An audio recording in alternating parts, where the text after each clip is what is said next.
विंध्याचल के जंगल में एक बड़ी बाघिन अपने दो छोटे बच्चों के साथ आजादी के साथ रहती थी।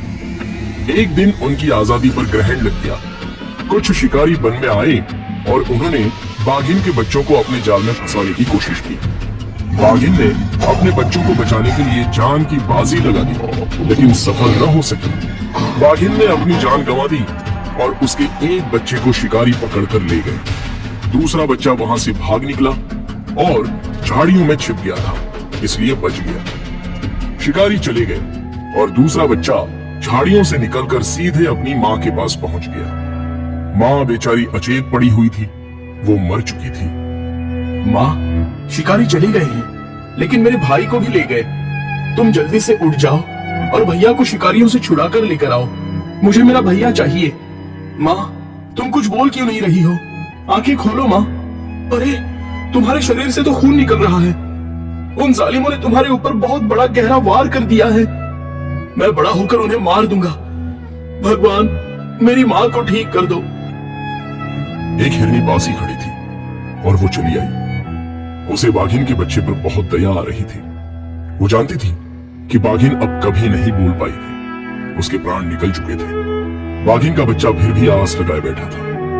हिरनी बोली, ए बच्चे, इधर मेरे पास आओ, तुम्हें बड़ी भूख लगी होगी। बाघिन का बच्चा बोला, देखो ना, माँ आंखें नहीं खोल रही है, मुझसे कुछ नहीं बोल रही है। आप मेरी माँ को ठीक कर दो तो ये बोलने लगेंगी। हिरनी बोली, बच्चा, अभी बंदर मामा आने वाले हैं, वह इनको ठीक कर देंगे। तुम्हें भूख लगी है, आओ दूध पी लो। हिरनी ने उस बाघिन के बच्चे को अपने साथ ले लिया। उसे रास्ते में भालू मिल गया। हिरनी बोली, भालू भाई, यह बाघिन का बच्चा बेसहारा हो चुका था। यह बहुत छोटा है। अब मैं इसे अपने बच्चे की तरह पालूंगी। आज से ये सारा जंगल इसे बघेरा के नाम से जानेगा। बघेरा हिरनी माँ का दूध पीने लगा और सभी जानवर आश्चर्य से देखने लगे। एक दिन माँ के बच्चे ने हिरनी को अपनी माँ बना लिया। हिरनी के दो बच्चे भी उसी बघेरा के साथ घुल मिल गए। उन्हें देखकर ऐसा लगने लगा जैसे एक ही माँ के सभी बच्चे हों। एक सियार ने जब ये देखा तो उससे रहा न गया। वो हिरनी के पास चला आया और कहने लगा, मैं एक बात कह रहा हूँ, ध्यान से सुनो। ये बाघ का बच्चा है और इसे पालकर तुम बहुत बड़ी भूल कर रही हो। आगे चलकर यही जान का खतरा भी बन जाएगा। हिरनी बोली, मैंने इसे अपना बेटा मान लिया है। अब चाहे जो भी हो जाए, मैं इसकी माँ बनकर ही इसे पालूंगी। सियार वहाँ से चुपचाप चला गया। हिरनी अपने बच्चों के साथ ही बघेरा को भी पालने लगी। बघेरा सभी की रक्षा भी करने लगा था। वो धीरे धीरे बड़ा होने लगा था। एक दिन हिरनी जंगल में दूर जाने वाली थी। उसने बघेरा को पास बुलाया और कहा, बघेरा, देखो मैं जंगल में कुछ देर के लिए जा रही हूँ। तुम अपने दोनों भाइयों की अच्छी तरह से ख्याल रखना। बघेरा बोला, ठीक है माँ, मैं इनका अच्छी तरह से पूरा ख्याल रखूंगा। हिरनी चली गई और बघेरा के साथ उसके दोनों बच्चे खेलने लगे। एक बच्चा छोटू बहुत ही नटखट था। वो अचानक उछलते कूदते कहीं दूर निकल गया। बघेरा ने नदी में जाकर कुछ मछलियां पकड़ी और खाने लगा। वो नदी के बाहर आया और हिरनी के बड़े बेटे को अकेले देखकर चौंक गया। बघेरा बोला, अरे मीनू, छोटू कहाँ गया? तुम तो अकेले हो और तुमने मुझे बताया भी नहीं। मोनू बोला, बघेरा भैया, छोटू बहुत ही बदमाशी करता है। अभी यही था, अचानक गायब हो गया।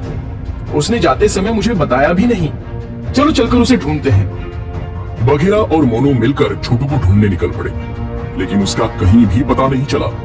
इतने में हिरनी वहां पर आ गई। उसने इन दोनों को देखकर छोटू के बारे में सवाल किया। ये दोनों बेचारे भी छोटू को ढूंढ ही रहे थे।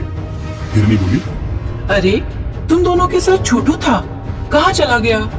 बघेरा बोला, माँ, हम लोग साथ में थे और वो अचानक भागकर कहीं गायब हो गया। हम दोनों उसे ही ढूंढ रहे हैं।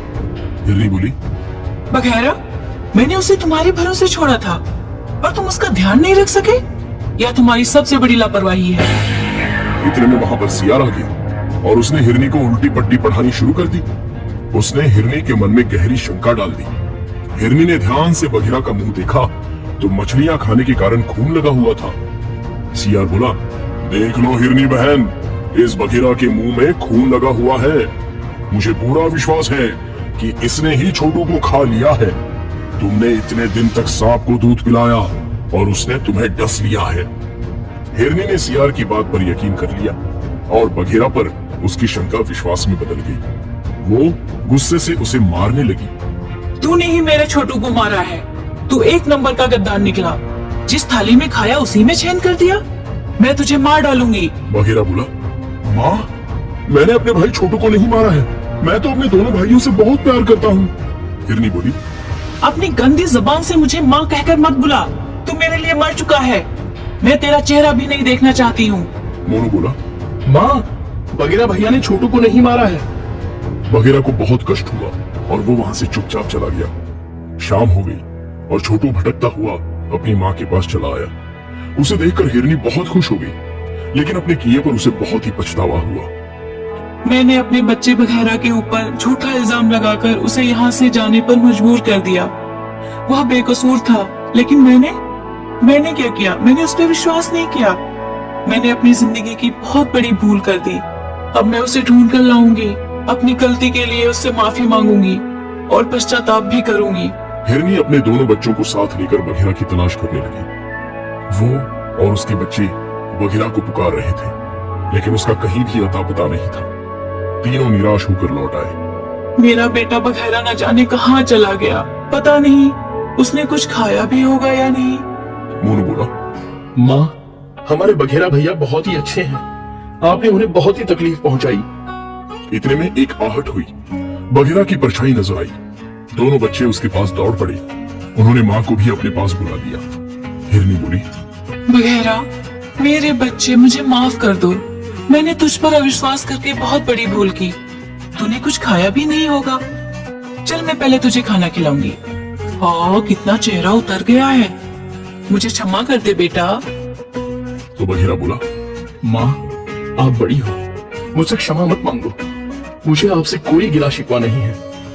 मेरा छोटू वापस आ गया, इस बात की बड़ी खुशी है मुझे। छोटू, अब कभी भी ऐसा काम मत करना।